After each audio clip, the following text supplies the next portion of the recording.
Like, I'm totally of the opinion that there's no such thing as bad weather. There's just bad gear. If it's not drifting at the speed of the current, where those food items are, fish are like, oh, that's not real. I'm not touching that.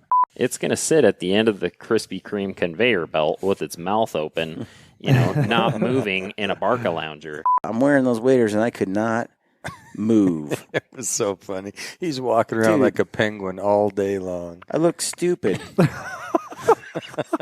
That may or may not have anything to do with the waders. All right, folks, welcome to the Gritty Angler Podcast. My co-host today, Brian Cull from the Gritty Bowman. Our guests are Phil Tuttle and Derek Olthuis. Thanks for coming on, guys. Thanks for having us. Yeah, so it is, what's the date today? April 10th, April 11th? Yes. We did a little fishing the other day, Brian. Spring fishing. Mm-hmm. Water was high. Fast. Ice is coming off the lakes. Yep. And we didn't get to the lake, but we fished one of the rivers, and it presented Two of them. Yeah, two of them. One I almost went swimming in because the water was so freaking That's fast. a bad sign that you so fished two small. rivers. That means you moved because the first one was... Sucked? Oh, yes. That. Sucked. Sucked. It was blown out. Yep. Water was high. It was brown. It was fast. So this newbie, I don't have this vast fly fishing arsenal of skill. So I cast out there, and it was like 2 seconds, and I had to reel it back in. Well, Chad seemed to get his line out there and kind of let it play for at least 6 seconds. But I was 2 seconds, man. 2 seconds. Couldn't catch squat. Yeah, not much play. So we had to go to another river where there was some, pocket water, places where it was a little more calm. But, today let's talk about fishing current conditions. It's spring. Water levels are high. And just how you two experts would approach it for guys that want to get out and hit it. Murky water, fast flowing. Where the heck are the fish? They're there. I mean, somewhere, right? Theoretically. They have to be somewhere. I've kind of found that fish, at least one of the big things is they move closer to the bank. Mm-hmm. So a lot of times when you enter the river and you're thinking, the normal spot is right on this edge of this seam, when there's a lot of current, that's typically not where they're going to be. Yeah. They don't want to fight that current just like you don't want to. And,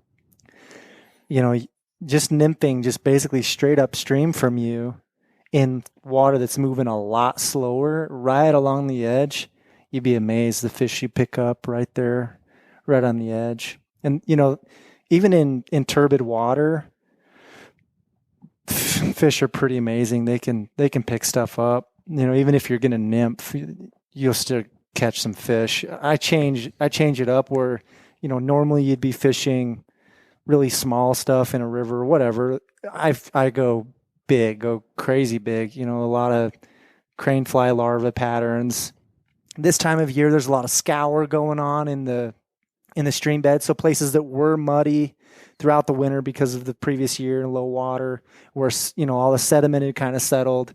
There's crane fly larvae in there and worms. So, the big water is scouring that out. So that's one of the main food items that's in the river this time of year is, worms and crane fly larvae. So, big stoneflies, whatever you can do that looks big and tasty. It's kind of two-pronged. What Phil's saying is, A, the availability of those bigger bugs goes up. B, visibility goes down, which means the smaller flies might not be as effective. Right. So if you can use a bigger fly that's more visible to the fish, then you're going to up your chances. Yeah, so we started out, and we're up in Montana this last weekend in Missoula. We went up to the Backcountry Hunters and Anglers Rendezvous. We fished the Bitterroot, which is a cool river. And they're famous for the squalla hatch, right? Mm-hmm. And we got the invite to go with these guys because the squallas were starting to come off. Cool. And we started off the first half of the day fishing on top, big stoneflies, squallas, and whatnot. We had one or two attempts at it, but nothing took. So I switched to a streamer. And I start throwing, big 3-4 inch streamer. And bam, bam, bam. I caught 3-4 fish on the streamer. Yep. They weren't coming up, so we had to go down for them. But, maybe like you said, that was the trick. Put something bigger on. Yep. This one was a baby whitey from Drop Jaw Flies. Nice. The little bit of white in there, more visible, and that seemed to be the trick. When visibility goes way down, anything that pushes a lot of water, that's gonna, they'll feel that even if they can't see that well. Especially a big streamer that's got a big head on it, like a drop jaw, something with a big spun deer hair head. Mm-hmm. Anything that pushes a lot of water like that they can feel that, moving through the water with their, fish have an organ that runs down their side, the lateral line. They can feel that literally, and so that was a great move. That's interesting to me, though. When I can get that concept in a lake where the water is calm and sits still. That lateral line sense. Sure. Does that really work in a river? Oh, definitely. Totally. Yep. That's I don't know if we were recording, but we were talking about basically people tromping up the river, and that's the first thing that a fish is going to detect way before a fish sees you. A lot of guys think that a fish sees you, boom, it's gone, when in fact it's probably you're walking. So they use that lateral line a lot, and they can detect big movements like an angler who's not being at all careful, or they can detect a little bait fish that is struggling, and they pick that vibe up and they're going to slam it. It's interesting because we weren't exactly graceful in the water, and one of the guys we were with, he's a splasher, definitely a mover in the water, and I was like, coming from hunting, where you got to sneak up on stuff, and I'm like super cautious about all that, and it just seemed like I saw a number of fishermen out there that just made no effort they're just through the water. And does that make a difference? Oh, definitely. Huge. And I think that's kind of a new concept to a lot of guys. That's just, especially guys that haven't hunted, they're like, this stock something mentality is just kind of absent. Yeah. But for a lot of fly anglers, that's just a new concept. As long as those fish can't see me, I'm okay. But you're 50 feet from that fish and you're tromping up the river and disturbing all the rocks, and they're hearing that, and they're like, oh, I think I'll just go swim over here under this log. And that's it. Also comes more into play, as Phil was talking about, where because a fish normally might sit, let's say, 5 feet away from the bank and sit in a current seam, but now because the water has doubled, it moves right close to the bank and it sits in calm water. Well, now that fish is able to detect your movement a lot more because it's sitting in less turbid water and near the bank. It's right near the bank. So those wavelengths go out more direct to the fish, more immediate to him. And he's going to be like, whoa, what in the world is that thing tromping up the bank, and see you later. So on top, like to us, to humans, the top of the water seems, really turbulent and choppy.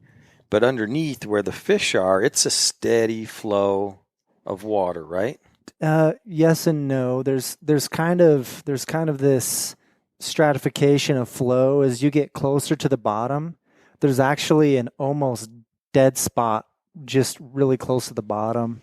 And that's why there's a lot of fish that sit right there on the bottom in a river is, just the little bit of variation in rocks and stuff along the bottom basically kill that current, so fish can sit on the bottom. There's almost no current. And as they see food, they just kind of pop up, they turn their fins and just pop up, grab that food item, and then they're right back down. I mean, even something that's not on the top, something that's just coming down just a few inches above their head.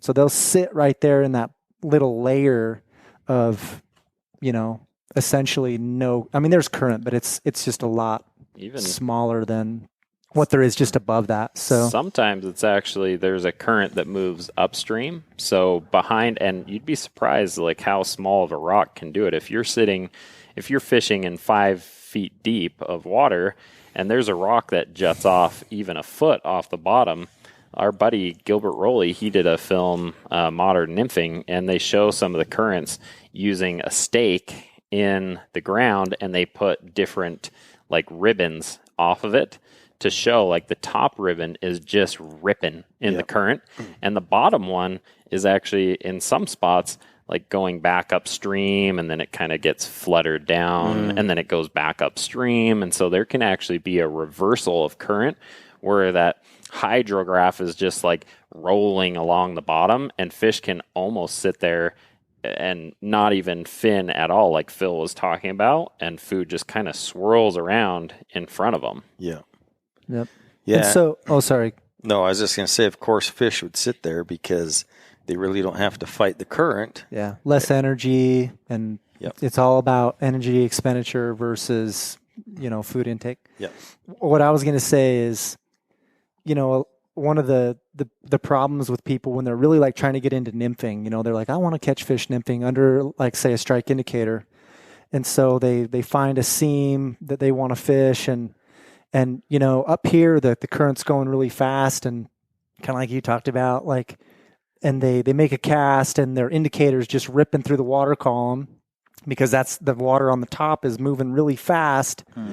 And so the water pulls their indicator. So, if you think about that, it's pulling the nymphs as well, and it's actually pulling the nymphs through a part of the current unnaturally because, down where your nymphs are, down by your split shot or your heavy bugs, it should be going a lot slower. So a lot of like really effective nymphers, Gilbert Rowley, Lansing, these guys, I mean, they're not using, an indicator per se that is, floating on the water column, but rather, they're like basically tight lining it where their line up here is cutting through the water with kind of a vertical presentation through the water column so that they can manipulate how quick their nymphs are moving through that water column. So the water's actually moving faster than their line is moving,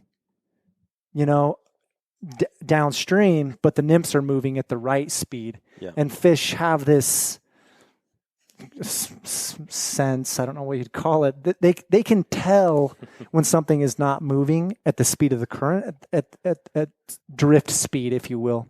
Naturally. They won't eat it. If it, there's obviously exceptions, like when you're fishing a streamer or whatever, but like food that naturally drifts down to them, like little bugs, little nymphs, that sort of thing. Yeah.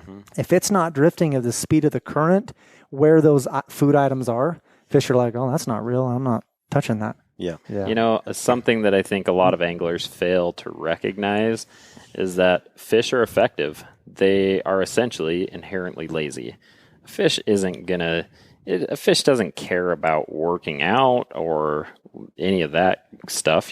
Really what it wants is it wants to be a fat fish. It wants to put on weight.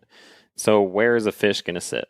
Well, it's going to sit at the end of the Krispy Kreme conveyor belt with its mouth open, not moving in a Barca lounger. It's not going to go to the gym and freaking like work out and expend all this energy to develop muscle. No, these fish are fish of habit, of effectiveness, and they are going to sit in a place that allows them the most amount of food with the least amount of effort. Right. So when you get to a river, Derek, knowing that, what are you looking for in the river? Really what I'm looking for is any kind of current speed change. So, for instance, if you come to a deep pool and there's a shallow riffle coming into the deep pool, there's going to be a direct current change.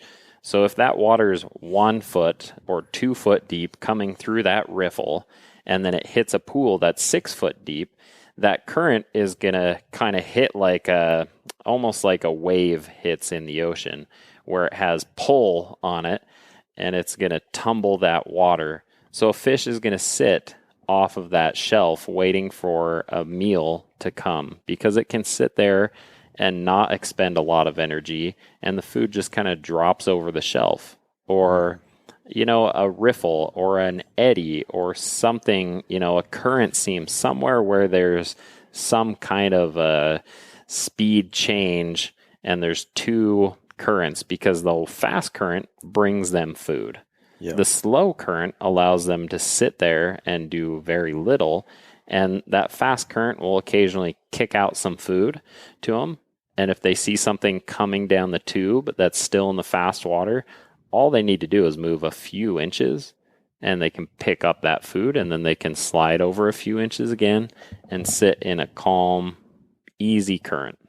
So that's what I look for. I look for something that will provide the fish with food, but without expending a lot of energy. And during high water, during murky water, what that oftentimes means is close to the bank in a little section of calm water. You know, if you're walking down the bank and there's like a cutout in the bank, and maybe it's only a few feet of a cutout that extends, you know, like 5 feet in length, there's going to be some fish probably sitting in that in high water, because it's one of the few areas at that time that will provide them with relief from the current. And so that's where, you know, you have this mindset change of the fish is out here in the middle by this current seam to, well, the game has now changed. The fish is right up against the bank because that's where it finds relief and food. Right. So we kind of referenced streamers earlier as being, something good to throw at these fish in conditions like this. Say a guy that hasn't fished streamers, doesn't want to, isn't comfortable fishing streamers. He wants to nymph or throw dries. Would you then maybe go to some type of attractor pattern because the water's murky? Yeah, I mean, if they want a nymph, then for sure. That's why I mentioned like going big. Like, I mean, a worm pattern. Most of the worm patterns are like a wire worm is a really good bet too. Like just big, bright red, hot pink. You know, those kind of colors that will pop a little bit. Those are definitely go-tos this time of year, and those are pretty. You know, they're kind of attractor patterns in and of themselves, but like a San Juan worm. Yeah, totally. Yep. Yeah. Dries, you know, I mean, unless you've got like a squall hatch going on, I pretty much hang up the dry tag this time of year. Yeah, you know? Even though the squall hatch was going on, we just didn't see many risers. Yeah. For whatever reason. Were you guys seeing adults like flying around and everything? Oh yeah, we see them on the water and just watch them go, and no fish would eat them. Yeah. Yeah. You know, which actually, just like a side note, isn't super uncommon even during crystal clear water and a hatch.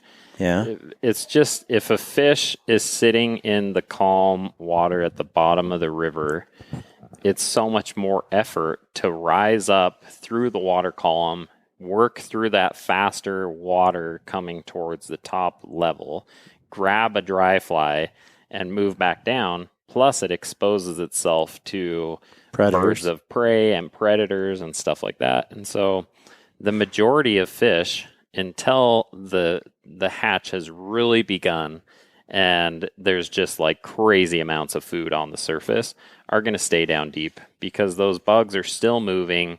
They're hatching. They're coming off of the bottom and they're moving.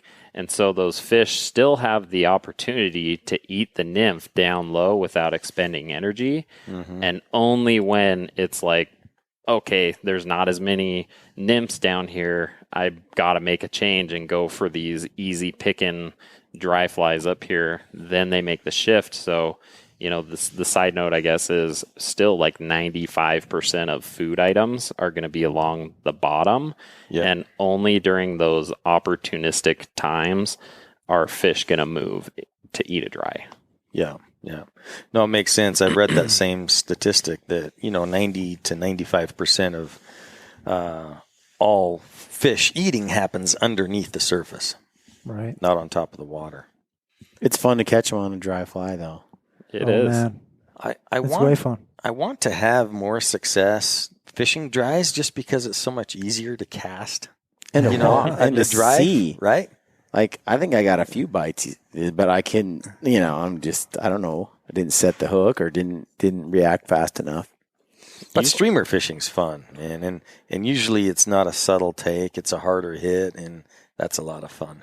Yeah, guess especially this is getting slightly off topic, but while you're in town, you should really go fish the Provo because the blue wing olives are popping right now, and that would be a fun maybe time for you to go in the afternoon, couple hours, and go see a bunch of fish you'd have a rising. lot. You'd have big pods of, a spot this big in the river, like kind of like this carpet right here, even, and you'd have 50 fish up, in that area. It just so All happens that we have all day tomorrow to fish.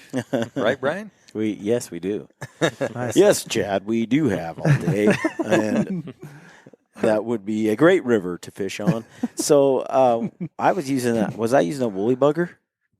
For a little bit. Yeah, you're using a black woolly bugger. And I caught a rainbow on that. Yeah. Nice. Or a cut bow. Yeah, I think it was technically it was a cut bow. It was like, I'm going to say 10 inches. Okay? I see Derek over there kind of making fun of me here. 10 inches. No. Hey, you Making fun caught of. a fish. Hey, dude, I did on my fly rod, and it was more than everybody else was catching at the time. So, except for Chad. My last outing, I got skunked. So there was better about- than me. There was like 5 or 6 of us throwing stuff in the water, and Chad caught the most fish by far, but he was kind of hoarding those drop jaw streamers, so it's not a big shocker. See how it is. But He's like, these take forever to tie. I'm not sharing these. Some of us come prepared, and others just mooch off everybody else. I'm getting my own set here soon, but I would say this. I do have a question on why do I catch so many dang whitefish? I'm going to compliment you and say the reason that you're catching so many whitefish, and this is serious. Yeah. I mean, maybe building you up a little bit, but for reals, you're effective in your nymphing that you're getting to the bottom because whitefish often sit along the bottom. And, a whitefish rarely eats dries, and it rarely moves up far from the bottom in the water column. So if you're getting down and you're catching whitefish consistently, you're getting your nymph down there, and you're doing a good job of effectively nymphing. They're pretty sensitive. That makes me feel a lot better. Yeah, they're pretty sensitive. Chad says to drift. it's negative 1 fish when you catch a whitefish. You came away with 0 points yesterday. You caught 1 trout and 1 whitefish. Yes. Which was, what did Santino catch? 2 fish? Yeah, So, but he also caught a whitefish. I don't remember. Hey, whitefish are salmonids. And then, We bash on whitefish too much. They're not that bad. No, They have an adipose fin. They're That's cool. salmonids. They're native fish and wild. I like them. I've heard they taste good, and I'm looking forward to eating some. Yeah, Dude, I've they're smoked delicious. it. They're good. Yeah. Okay, so getting back on topic, spring fishing. Ice is coming off the lakes, the reservoirs. Mm-hmm. Why? Derek, you forgot your opening line. I love fishing in the spring because this is when I catch the big ones. The big boys come out to play in That's the what it spring. was. Why is that? Man, there's a lot of reasons. One, from just like the biological standpoint, is fish are very sensitive to temperature change. So what happens in the winter when the temperature goes down, a fish's metabolism slows down. And so they aren't eating as much. Well, all of a sudden the temperatures heat up and a fish's metabolism kicks in, and they've been not eating very much during the winter. They're maybe lost a little weight, and all of a sudden they're feeling the need to really eat. Mm-hmm. And so they actually will put themselves in a little bit of vulnerable positions to feed. And the other thing is, as the ice pulls off of the shore, the warmest water is going to be right there, right where the ice has moved. And the fish can use the ice as a cover from overhead, and they can come into that warmer water and feed, and they start cruising the ice shelves and things.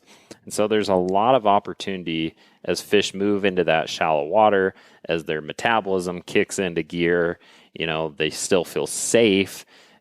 There's just so much opportunity right then for a big fish to be caught. Right. And a lot of fish. I mean, numbers of fish too that time of year as well. As the ice is pulling off a reservoir or a lake, that's also one of the only places on the lake that actually has really high oxygen content as well. So that's one of the other reasons why they're cruising literally like, right off your feet is more oxygen. So that top foot or two of water will be warmer than even down below. Is that accurate? Yeah. I mean, to a degree, it's all pretty cold. Depends on depth. Yeah. Yep. But they do, I mean, they will literally be cruising within 5 feet of shore very often this time of year. So a lot of guys, especially, say the ice pulled off, maybe it's all the way gone even, a lot of reservoirs have already, the ice is completely gone. And a lot of guys will show up at the reservoir and just be bombing casts with both spinning tackle and their fly rod. And the fish are just right here. I mean, literally right in front of you. And if you'll, the water's usually pretty clear before it like turns over. And if you'll like, step back and watch for a minute, you'll be amazed what you see cruising by, like just right there. Like don't even step in the water. Fish right there, right in front of you. I mean, Chad, you and I experienced that the other day when we went fishing. Yeah. How many fish did we see cruising in a foot of water? Yeah. I mean, most of the fish were in shallow. And, as we've discussed, there's several reasons for that. But oftentimes guys are trying to fish way out in the lake, and it's not always the best tactic. Yeah, sometimes where I've had success, when I first get to a reservoir, and I fish Strawberry Reservoir here a lot, I won't walk right up to the shoreline. I'll start my cast, like I'll be 5-6 feet back from the shoreline and start fishing in close first. And if I don't have success, then I'll start working further and further out. But if you walk right up to the shoreline right off the bat, you might jump fish, like you guys have said, that are just right there cruising the shoreline. Yep. And I like fishing streamers at ice off. Like Derek said, fish kind of put on their food bags that time of year. They're just, hungry, give me food. But just hanging nymphs too, hanging chironomids or hanging a leech, a woolly bugger, even just under an indicator is awesome too. You'll kill fish at ice off fishing chironomids underneath an indicator. So say you get to a lake that's icing off, maybe it's only 20 feet out, 30 feet out, and you can cast right to that ice shelf.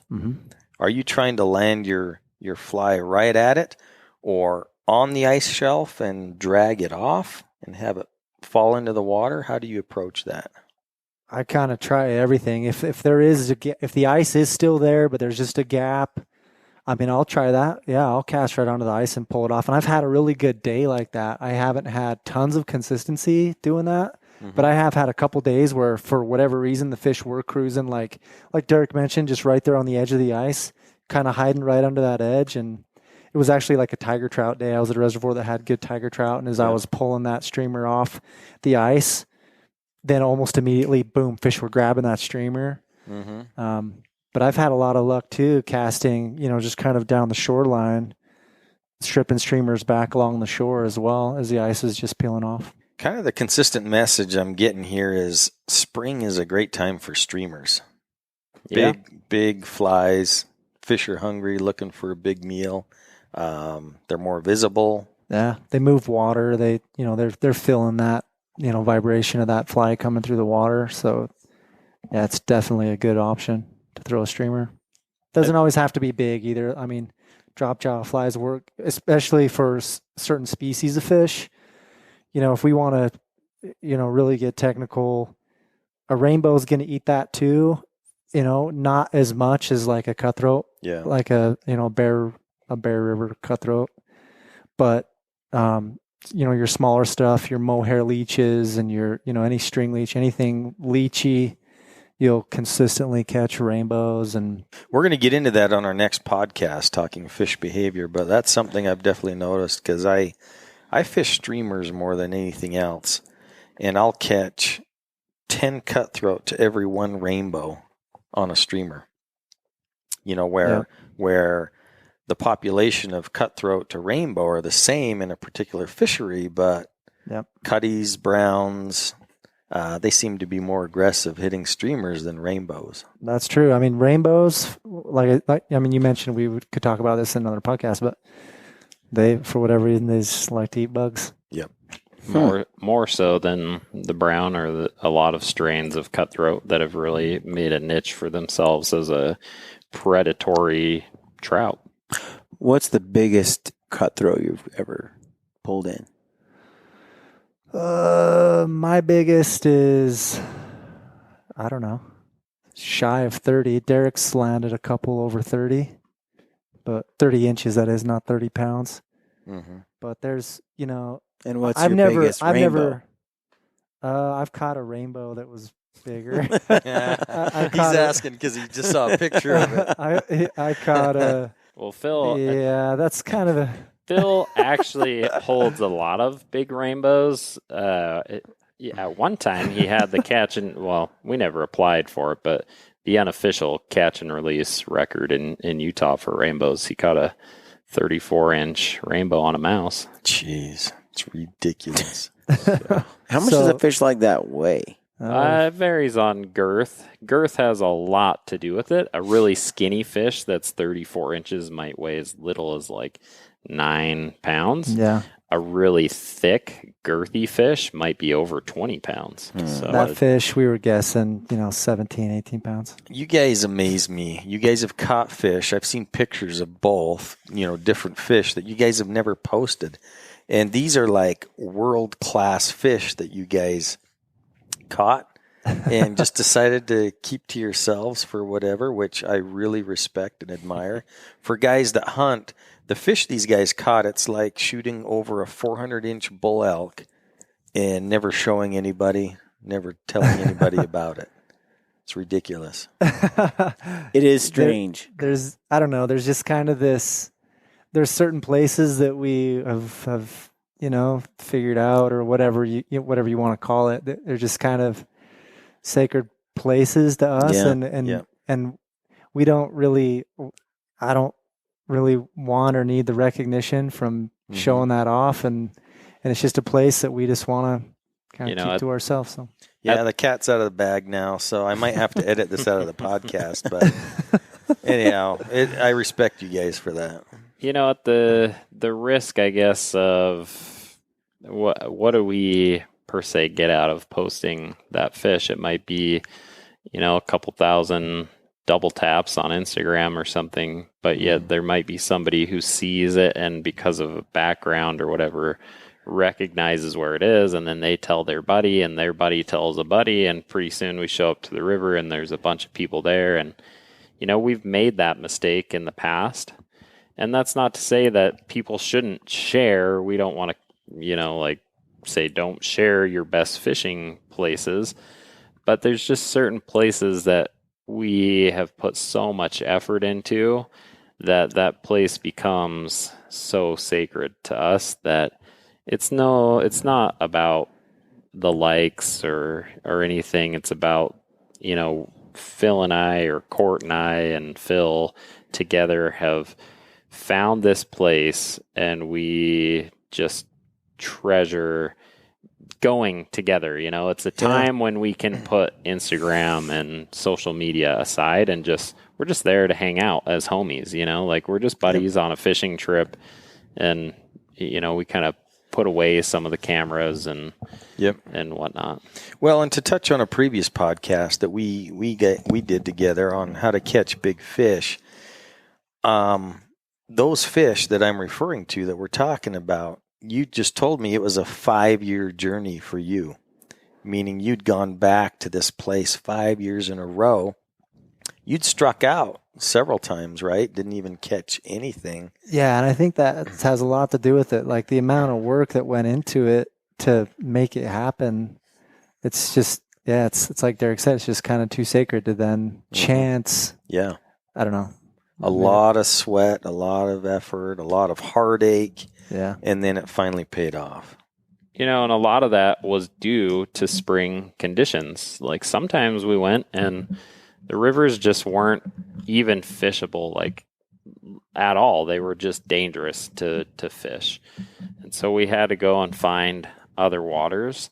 which is key when you arrive to a river that maybe doesn't have any kind of data on it and it's blown out.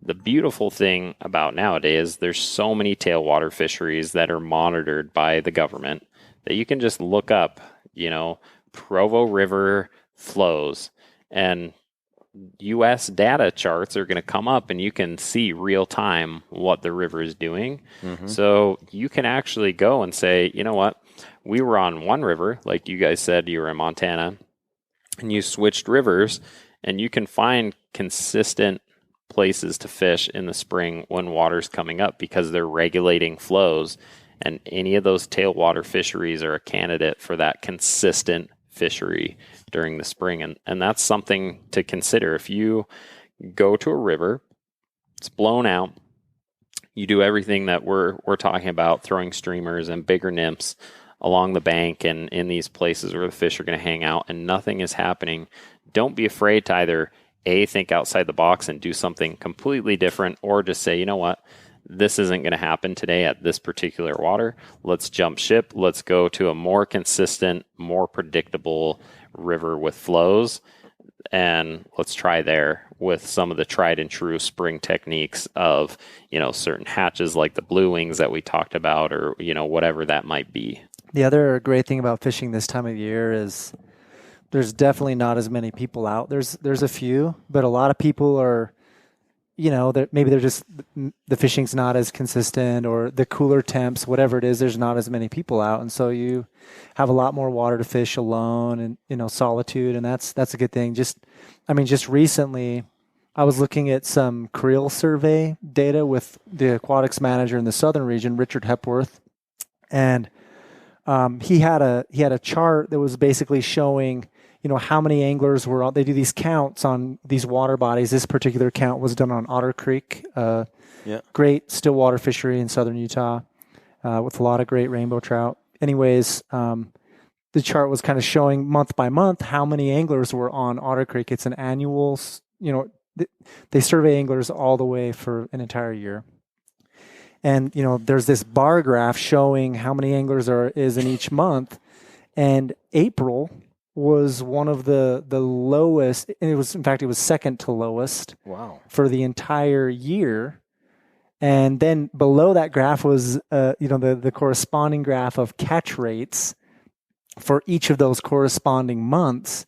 And April was through the roof. The highest catch rates at Otter Creek for the entire year were right now. So the fewest amount of anglers and catch rates are through the roof. So it's a great time to get out, fish in the spring. Fish are close to shore. They're hungry. They're eating consistently. It's just figuring out, how to catch them. And, for me, it's just some of these things we've talked about. It's, fishing leeches with an intermediate line, or fishing chironomids underneath an indicator, and you can just have some of the best days ever. Rainbows at reservoirs in Utah, they're all triploid, most of them anyways. There's a few water bodies where we have wild, truly wild, not native, but wild rainbows. But most of them are triploid, so they're stocked. They don't reproduce, but they kind of think that they do. And so this time of year, they're kind of chasing each other around the shallows and nipping at each other and thinking that they're spawning. There's this kind of false spawn going on. Yeah. And, if you're not opposed to throw an egg pattern, throwing an egg underneath an indicator can just destroy fish. You can just have, literally 40, 50, 60 fish days this time of year on a reservoir that has rainbows just right off the shore with an egg underneath an indicator. Interesting. And some of those fish, on average, in general, are going to be bigger. So if you go to Otter Creek in the middle of the summer and you fly fish, you might catch, 10 fish, and of those 10 fish, one might be 18 inches, and the rest are going to be, let's say, 12, just as an example. You go to Otter Creek now, and if you hit it right, there's the key. If you hit it right, and you have that 50 fish day that Phil's talking about, those fish might average 18 inches. Right. You might not even catch a fish as small as 12 inches.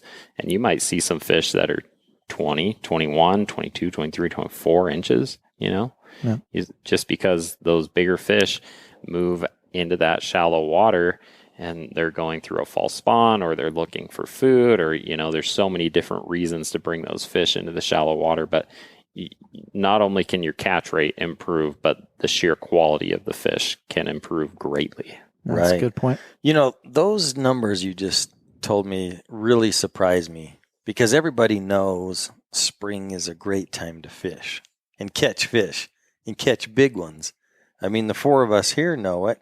So why aren't more guys out in April fishing? Good question. I have no idea. Like I said, Dude, I don't know if it's bro, it's cold. it's windy. I've had some pretty windy days. This time of year it's pretty windy. I don't know. If you have a pair of waders that suck actually it fits up. you, and you can layer a little bit and not like do a penguin shuffle like I might have heard a story about you, Brian, doing recently in Montana. Fat guy, little waders. I should have had the video rolling. It was funny.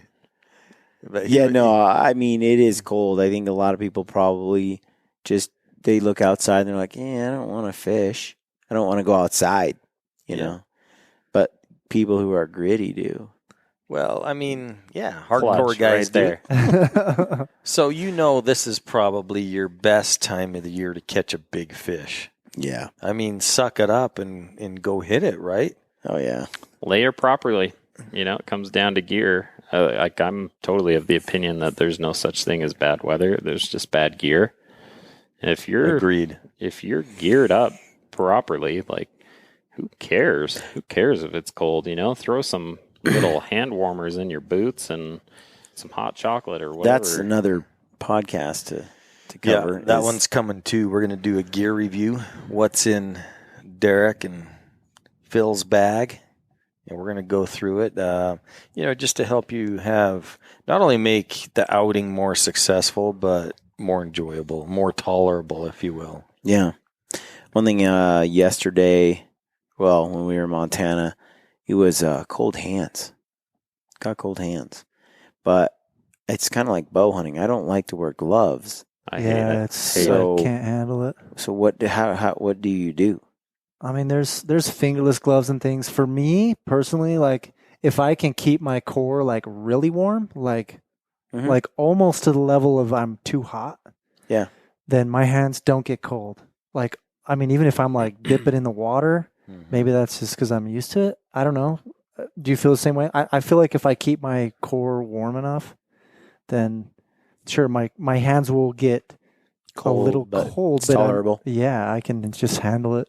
I'm of the same opinion, and I actually discovered this while guiding. Is they make like a big heat pack that has a sticky side on it, so you can peel that off, and I put it in my wader pocket on the outside, and I just keep it zipped up. And then when my hands get cold, I unzip, put my hands right on the heater, and I can just sit there and warm my hands up.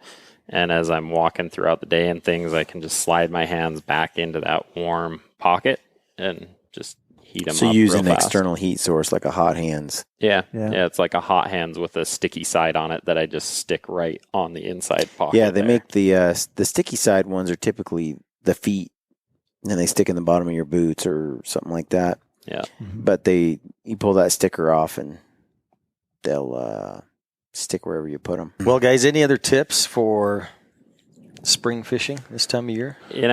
We talked a lot about streamers and stuff, and one of the things that can be advantageous is just mixing up how you fish your streamers.